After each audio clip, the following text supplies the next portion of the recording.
ဒီနေ့သာသနာတော်နှစ်2564နှစ်မြန်မာတက္ကရာ1382ခုနှစ်ခရစ်နှစ်ဒီကနေ့တရက်17လ2020တနင်္ဂနွေနေ့ရန်ကုန်တိုင်းဒဂုံမြို့တင်တောင်ပိုင်းမြို့နယ်အမှတ်104ရပ်ကွက်ရွှေဝဝင်းကျောင်းမောဟပဒနာဓမ္မရေးသားကြီးတွင်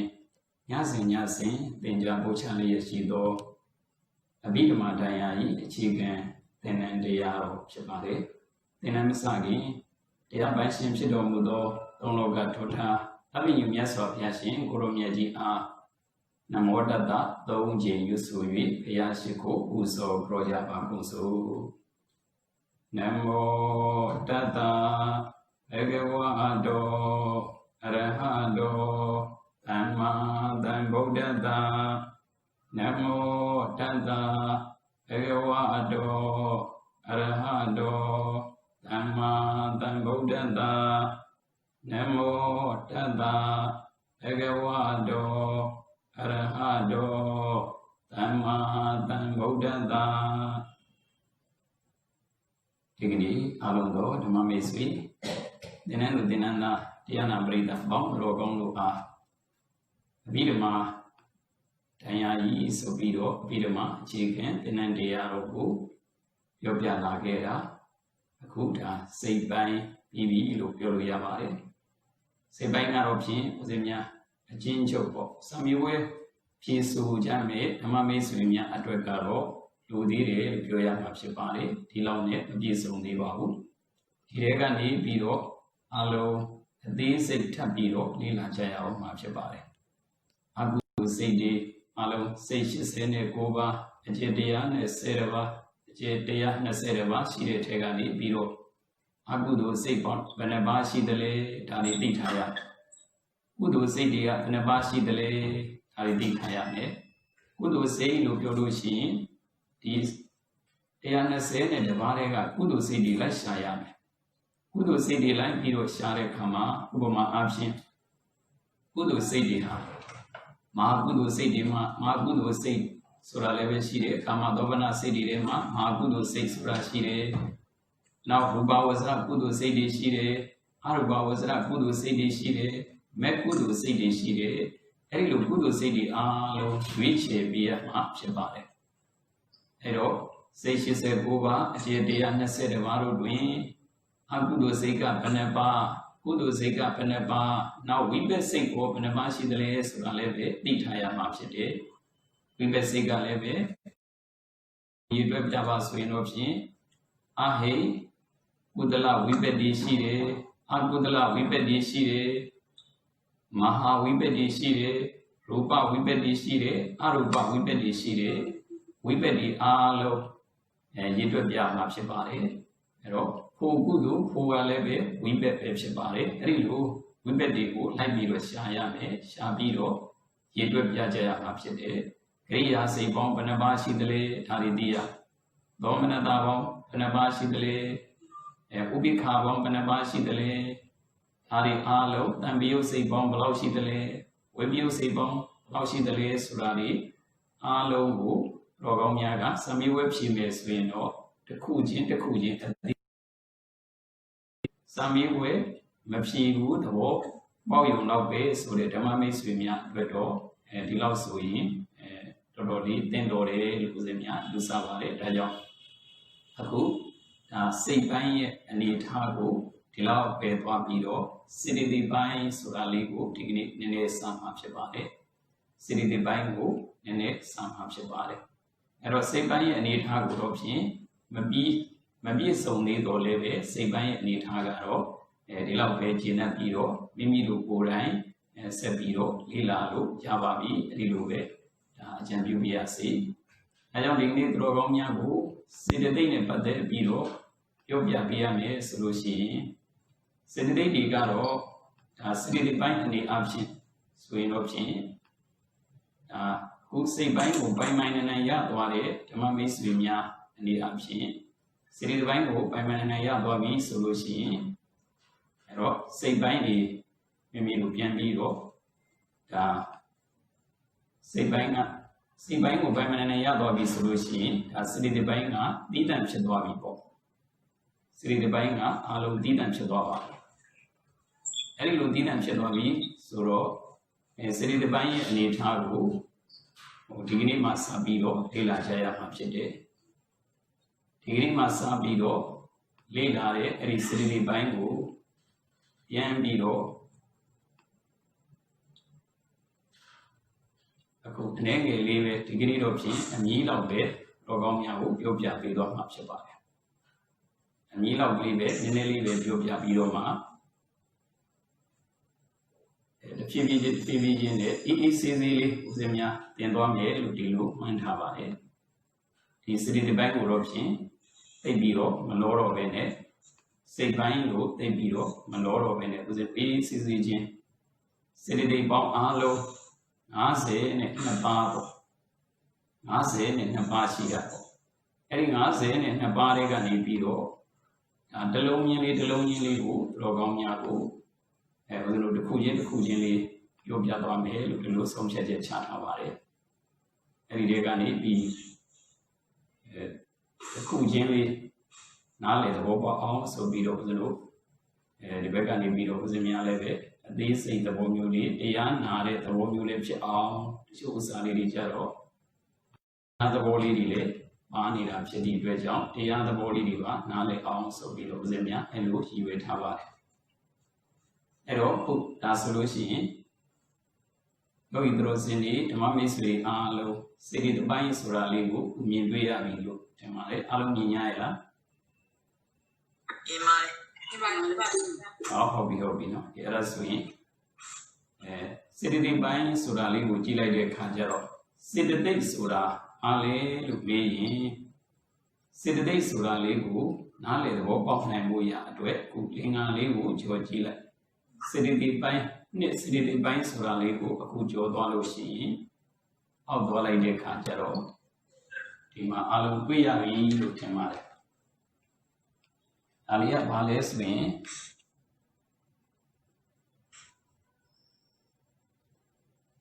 စိတ်၌မိတွေ့စိတ်ကိုချေ50နှင့်တွေ့စေတသိက်ဟောစိတ်၌မိတွေ့စိတ်ကိုချေ50နှင့်တွေ့စေတသိက်စေတသိက်နဲ့ပြောနေတာစေတသိက်ဆိုတာဘာကိုပြောတာလဲစိတ်၌မိတွေ့စိတ်ကိုချေ50နှင့်တွေ့စေတသိက်စိတ်နဲ့မိတွေ့ပြီးတော့နေတဲ့တရားတွေစိတ်၌မိတွေ့ပြီးတော့နေတဲ့တရားတွေစိတ်မှာမိပြီးတော့နေတာစေတသိက်ဆိုတာဘာလဲစိတ်မှာမိပြီးတော့ဖြစ်တဲ့တရားတွေပေါ့စိတ်မှာမိပြီးတော့ဖြစ်တဲ့တရားတွေစိတ်၌မိတွေ့စိတ်ကိုချေလေတတ်တဲ့သဘောတရားရှိတယ်စိတ်၌မိတွေ့ပြီးတော့စိတ်ကိုချေလေတတ်တဲ့သဘောတရားရှိတယ်စေတသိက်နဲ့ပြောနေတာစေတသိက်ဆိုတာဘာလဲစိတ်၌မိတွေ့ပြီးတော့စိတ်ကိုချေလေတတ်တဲ့သဘောတရားရှိလို့စေတသိက်လို့ခေါ်တာစိတ်မှာမိပြီးတော့ချေလေတတ်တဲ့သဘောတရားရှိလို့စေတသိက်လို့ခေါ်တာစိတ်မှာလည်းမိတယ်စိတ်ကိုလည်းမိပြီးတော့ဖြစ်တယ်အဲဒီစိတ်ကိုလည်းပဲချေလေတတ်တဲ့သဘောတရားရှိတယ်အဲဒီလိုစိတ်၌မိတွေ့တဲ့သဘောတရားရှိလို့သူ့ကိုစေတသိက်လို့ဒီလိုခေါ်တာအဲ့တော့ဒီလင်္ကာလေးသူတော်ကောင်းများကအမှတ်ထားရမယ်စိတ်၌မိတွေ့စိတ်ကိုချေ50နှင့်တွေ့စေတသိက်50နှင့်တွေ့50နှင့်တွေ့ဆိုတာဘာပြောတာလဲဆိုလို့ရှိရင်50နှင့်တွေ့ဆိုတာကတော့တွေ့ဆိုတာကနှစ်လို့အဓိပ္ပာယ်ရတယ်တွေ့ဆိုတာကနှစ်ပဲတွေ့ဆိုတာကနှစ်ပဲ50နှင့်တွေ့ဆိုတော့50နဲ့2ပါးလို့ဒီလိုအဓိပ္ပာယ်ရတာပေါ့50နှင့်တွေ့ဆိုတာ50နဲ့2ပါးလို့ဒီလိုအဓိပ္ပာယ်ရတယ်50နှင့်တွေ့ဆိုတော့50နဲ့2ပါးလို့အဓိပ္ပာယ်ရတယ်စိတ်၌မိတွေ့စိတ်ကိုချေ50နှင့်တွေ့စေတသိက် အဲ့တော့စိတ်နိုင်မှီတွေ့တဲ့တရားတွေပေါ့စိတ်နိုင်မှီတွေ့ပြီးတော့ဖြစ်တဲ့တရားအဲ့ဒီစိတ်နိုင်မှီတွေ့ပြီးတော့ဖြစ်တဲ့တရားတွေဟာစိတ်ကိုမှီယုံနေမဟုတ်ဘူးခြေလေတတ်တဲ့သဘောတရားရှိတယ်စိတ်ကိုလည်းပဲခြေလေတတ်တဲ့သဘောတရားရှိတယ်စိတ်ကိုဘလို့ခြေလေတယ်လဲဆိုရင်စိတ်ဆိုတာကတော့တစ်မျိုးတည်းရှိတာပဲစိတ်ရဲ့သဘောတရားဟာတစ်မျိုးတည်းရှိတာ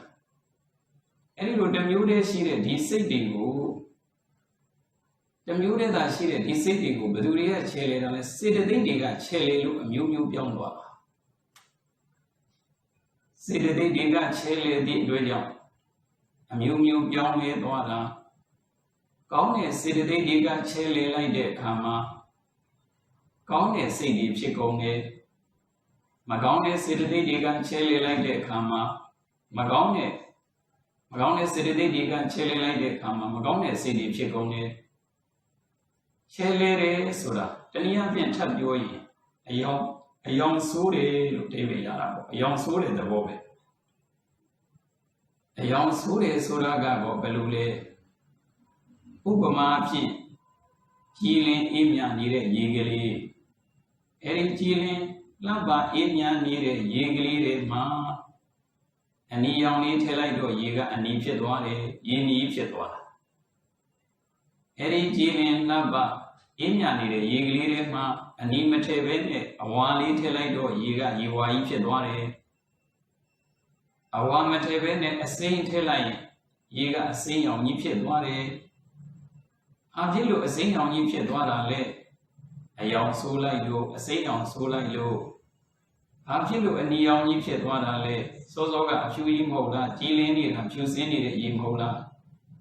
အယောင်ဆိုးလိုက်လို့အဲ့ဒီတိုင်းပဲ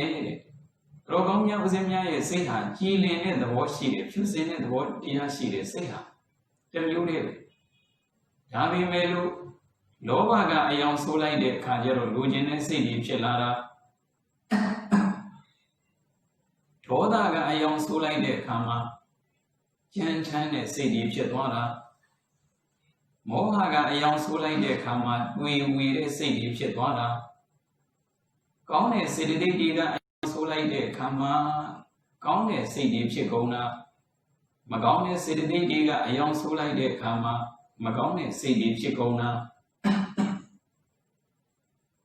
အဲ့တော့စိတ်ကိုအယောင်ဆိုးတတ်တဲ့သဘောတရားရှိတယ်လို့ဒီလိုနားလည်ရတယ်စေတသိက်ဆိုတာစိတ်ကိုချဲလေတယ်စိတ်ကိုချဲလေတယ်ဆိုတာအယောင်ဆိုးတဲ့သဘောပဲစိတ်ကိုချဲလေတတ်တဲ့သဘောတရားရှိတယ်အဲ့ဒီစိတ်တွေကိုစေတသိက်တွေကကောင်းတဲ့စေတသိက်တွေကချဲလေလိုက်တော့ကောင်းတဲ့စိတ်တွေဖြစ်သွားပြန်ရော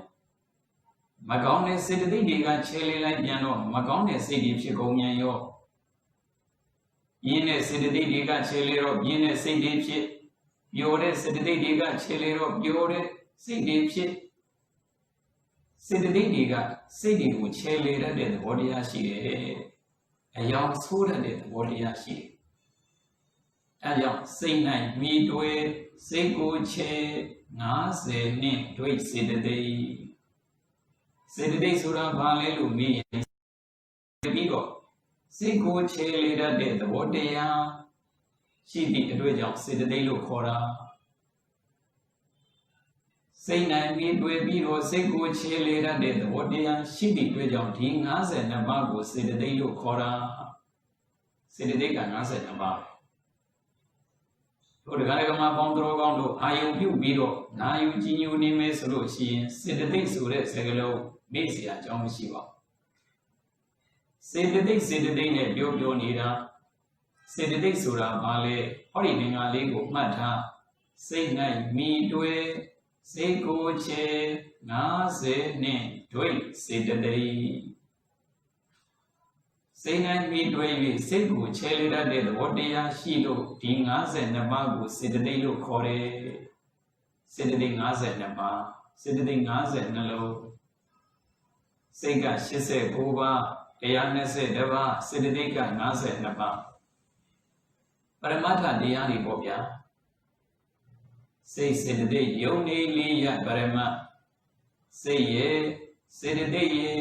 ယုတ်ရဲ့နိဗ္ဗာန်ရဲ့အဲ့ဒီ၄ပါးကိုပရမတ္ထတရား၄ပါးလို့ခေါ်တယ်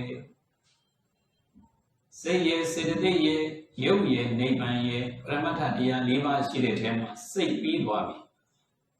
စိတ်အကြောင်းကိုလေ့လာလိုက်တာတော်ကောင်းများ၏အခုတော့ပြီးပြည့်စုံသွားပြီ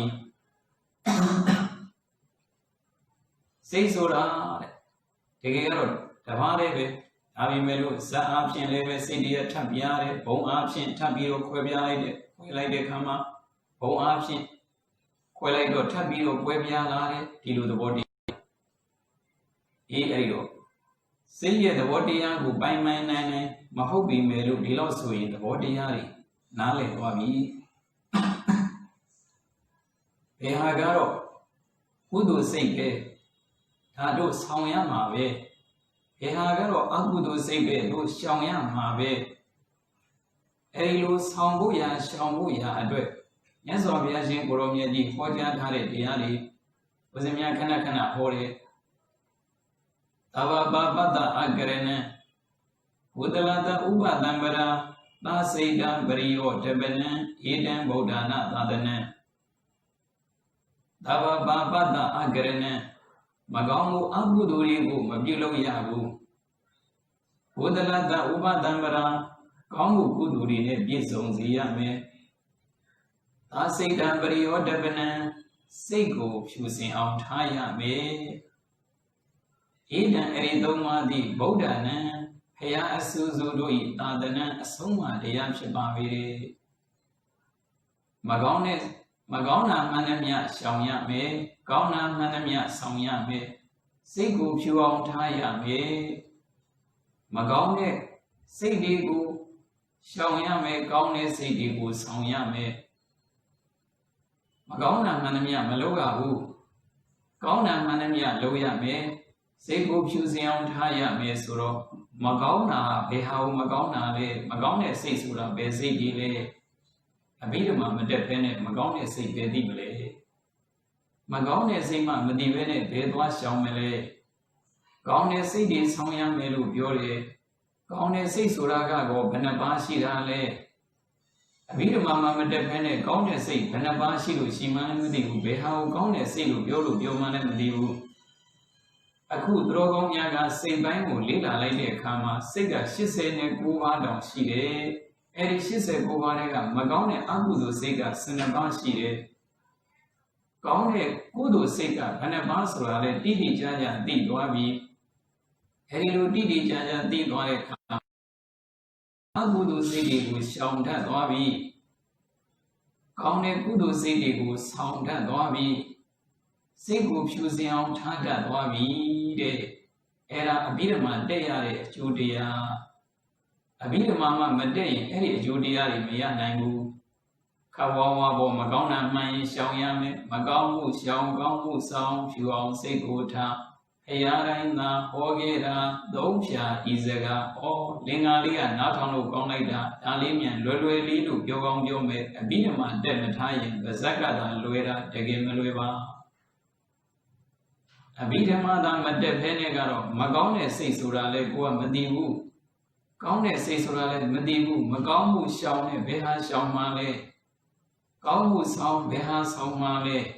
အဘိဓမ္မာမတက်ရင်ဝါဒတာပဲသိမှတိတိကျကျတော့သိမှမဟုတ်ဘူးဒီကနေ့ဓမ္မမိတ်ဆွေသင်္นานလူသင်္นานသာအလုံးတော့တရားနာပရိသတ်ပေါင်းတော်ကောင်းတွေကမကောင်းတဲ့စိတ်တွေကိုလည်းသိသွားပြီကောင်းတဲ့စိတ်တွေလည်းသိသွားပြီပို့သွားပြီအကောင်းဆုံးစိတ်တွေကိုလည်းသိသွားပြီမကောင်းတဲ့စိတ်ဆိုတာအကုသိုလ်စိတ်အဟိတ်စိတ်တွေလည်းပဲဒါမကောင်းတဲ့ထည့်ပါတာပဲမကောင်းတဲ့ထည့်လို့ရတယ်ကာမသောပနစိတ်ဆိုတာကကောင်းတဲ့စိတ်တွေကာမသောပနစိတ်တွေဆိုတာကကောင်းတဲ့စိတ်ရူပစိတ်အရူပစိတ်ဆိုတာကပူကောင်းတဲ့စိတ်လောအကောင်းဆုံးစိတ်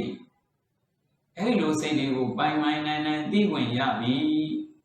ပိုင်နိုင်သိဝင်ရပြီမကောင်းတာတွေကိုရှောင်လို့ရနေပြီ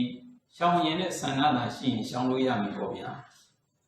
ကောင်းတာတွေကိုဆောင်လို့ရပြီဆောင်ရင်တဲ့ဆန္ဒရှိတယ်ဆိုရင်တော့ဖြင့်ကောင်းတာတွေကိုဆောင်ရင်ဆောင်လို့ရပြီအဲ့ဒါပြီးတော့မှတက်ရခြင်းရဲ့အကျိုးကျေးဇူးစိတ်ပိုင်းတစ်ပိုင်းနဲ့တောင်တန်ဖိုးဖြတ်လို့မရတော့ပါဘူးဗျာစိတ်ပိုင်းတစ်ပိုင်းကိုလေ့လာလိုက်တာနဲ့ကိုဘဝမှာတန်ဖိုးရှိလာပါပြီ along in Madame and Wushi Dwabi. Daja, Rogomia say Bangu by man and the Dwaro, City de Bangu, Easy Dwayame, Elu Easy Dwabuya Adwe, say the day Sora Magu Biorale, say night, me dwe, say go che, Nazen, dwe, say the day. Say night, me dwe, say go chele, that dead, what dia she, Nazen, Nabagu, say the day look corner. Say night, me dwe, say go chele, that look, say the day look corner.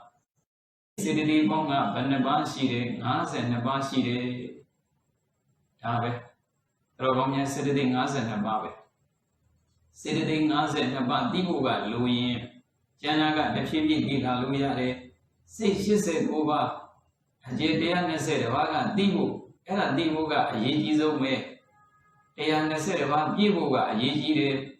She said, Over Bibuga, Yejide. Janari Upuane said, Lila Mesui, it is Lila Luyabi. Wadana buying Igis is the Lila Yababi. Igis is the Lila Yababi. Daja. Good. Gondro. Maybe we are she had a chingri.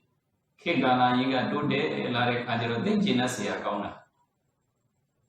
Rogomia, Mamma Swimia, Enigo, A9Z, Chimpia, Labiro, then Viva Pia. A9Z Labiro, then Viva Pia, the Vero, A Joa Viva Pia, the Vero, A Joa Viva Pia, so Uzimia, Joabu Sura, Penina Mamma China. I could Rogomia can go like that. A9Z, Major 9 Kuroga, A9Z, John 9 Chedon, who gone in it. A Joala and Pony Songani, our Lodi show you, Makuba, Malakasian Doro, no? Akuba, Alomisho, who yet Rogomia. Razane, it is easy, dear Naluya, Bobby. It is easy, a bit of money, Deluya, Bobby. Along can go now, Drogomia, along can go ne Poguri, long can go ne Dinana Rive. Can I come Mare, Lucombo well, no? You know, come on, Agu, say by me, Wallo, say the by Musani, it is easily Drogomia. Loga the Bawa lean it, was no Dea the Bawa lean it. Uzemian, me the loud choose a biro, them just be dog maps a day. Uzemian, me the loud your be dog maps a day, yam me the rode, and then I go. Ero degree Biogenaga, Amiani, Biogu. Say night, me do it, say go che, say ne, do it, say the day. Degree Eddie the young yayi, degree to a town gire to Maya. Degree to a town gire. Aerodromia and a liu nale, Obon Nanguya, do a dealing a ligaro, and Jefuya, Nenedo Kede. Emiro, Lungerigaro Chin, Jedu Yagon Yanine, Lungerigaro Yanimare, Yagon Bobu, peeling a liga gone him, Tabimet Nenesi, Ogaling a liga. Namanjani, a lady was in Yabus in Bivame, taking it of Chin, Nene Biogena City, Vejan, Timatawa. Say Dandwa, Tamadaga, Jonia, Ayo, Limi, Yonia. Say Dandwa, Tamadaga, Yami, Yonia, Hombo Gonso, Magwayuri. Say it, boy. Say Dandwa, Tamadaga. Say Sura, say it, Abawa, say it, Tamada Sura. Jonia Ayo, Yami Mia, Jonet, Pui Ayo, Yami me, Yumi me. Homo Gonso, Magwayuri, Ayo, you meshire, the cigar. Homo Gonso, Magwayuri, a Gonso, Magwayu. Then you do a pet, send the day to a jam. Then there's so gone. A young Yui, Magong say who, Quay Kate Semye, Uden Gedi, say le, say the day jump lago. င်္ဂါလေးအသိကောင်းနည်းနည်းလေးရှည်နေလို့စိတ်ဆိုတာလေးကိုဆရာတော်ရှင်စနကပိဝန္တဆရာတော်ဘုရားကြီးကလင်္ကာလေးနဲ့ဆုံးမထားခဲ့တာစိတ်တန်ထွားဓမ္မတာကယုံရအာယုံရမီယုံမြဖုံဖုံကောင်းဆိုမကွယ်ယူသည်စိတ်ဆိုတာတဲ့ကျုံရအာယုံကိုရမီယုံလေးပဲအကောင်းဆိုမကွဲပါဘူးတဲ့တမျိုးတွဲဖက်စေတသိက်တွဲကြောင့်စေတသိက်တွေကြောင့်သက်သက်ဆိုးကောင်းအယောင်ပြောင်း၍မကောင်းလဲစိတ်ကောင်းလဲစိတ်ကိုခွဲချိတ်စမြဲဥဒန်းကဲ့သည်စေတသိက်ကြောင့်သာကိုစိတ်လဲစေတသိက်ကြောင့်သာကိုတဲ့အဲ့တော့အဆိုးအကောင်းတွေအယောင်ပြောင်းသွားတာမကောင်းလဲစိတ်ကောင်းလဲစိတ်ဆိုပြီးတော့တဲ့ရောဆူနေကြတာမကောင်းလဲစိတ်ကောင်းလဲစိတ်ဆိုတာဒီဖြစ်နေကြတာဘယ်သူကြောင့်လဲဆိုရင်တဲ့စိတ်လဲစေတသိက်ကြောင့်သာကိုတဲ့မကောင်းလဲစိတ်ကောင်းလဲစိတ်လို့ပြောနေကြတာလေစေတသိက်ကြောင့်ပြောရတာတဲ့စိတ်ကအာယုံရမိယုံလေးပဲအာယုံကိုသိတဲ့သဘောလေးတစ်ခုပဲစိတ်ကအာယုံကိုသိတဲ့သဘောတရားလေးတစ်ခုလေးပဲရှိတာအဲ့ဒါကိုစိတ်လို့ခေါ်တာဒါပေမဲ့လို့အဲ့ဒီစိတ်တွေအမျိုးမျိုးကွဲပြားသွားတာဘယ်သူကြောင့်လဲမေးရင်စေတသိက်တွေကြောင့်စေတသိက်တွေကြောင့်စိတ်တွေဟာမျိုးမျိုးကွဲကုန်ကောင်းတဲ့စိတ်တွေလို့ဖြစ်လာကောင်းတဲ့စိတ်တွေရဲ့လို့ဖြစ်လာတာကောင်းတဲ့စေတသိက်တွေနဲ့တွဲလို့မကောင်းတဲ့စိတ်တွေရဲ့လို့ဖြစ်ကုန်တာမကောင်းတဲ့စေတသိက်တွေနဲ့တွဲလို့အဲ့ဒီစေတသိက်တွေကခြေလေးလိုက်လို့စိတ်တွေကလည်းအမျိုးမျိုးဖြစ်ကုန်တာစိတ်ဟာဖြူစင်တန်ရှင်းကြည်လင်အေးမြတဲ့ရည်လေးလိုပဲအဲ့ဒီရည်တွေမှာတော်ကောင်းမြတ်စောစောကပြောခဲ့တယ်လို့အနီရောင်နေလောင်းထည့်လိုက်တဲ့အခါမှာရေကအနီကြီးဖြစ်သွားတာဘာဖြစ်လို့လဲအနီနဲ့ပေါင်းလို့စိတ်ကဖြူစင်နေတာကြည်လင်နေတာဘာဖြစ်လို့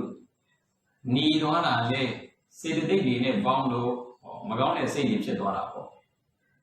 စေတသိက်တွေနဲ့ပေါင်းလို့မကောင်းတဲ့စေတသိက်တွေနဲ့ပေါင်းလို့မကောင်းတဲ့စိတ်ဖြစ်ကုန်တယ်ကောင်းတဲ့စေတသိက်တွေနဲ့ပေါင်းလို့ကောင်းတဲ့စိတ်တွေဖြစ်ကုန်တယ်အဲဒီစိတ်တွေကိုခြေလေတက်လို့စိတ်နဲ့မြည်တွဲပြီးတော့စိတ်ကိုခြေလေတက်လို့စေတသိက်လို့ခေါ်တယ်စိတ်ဟာအာယုံကိုသိယုံမြတ်တက်တက်ပဲအကောင်းဆုံးမကွဲပါဘူး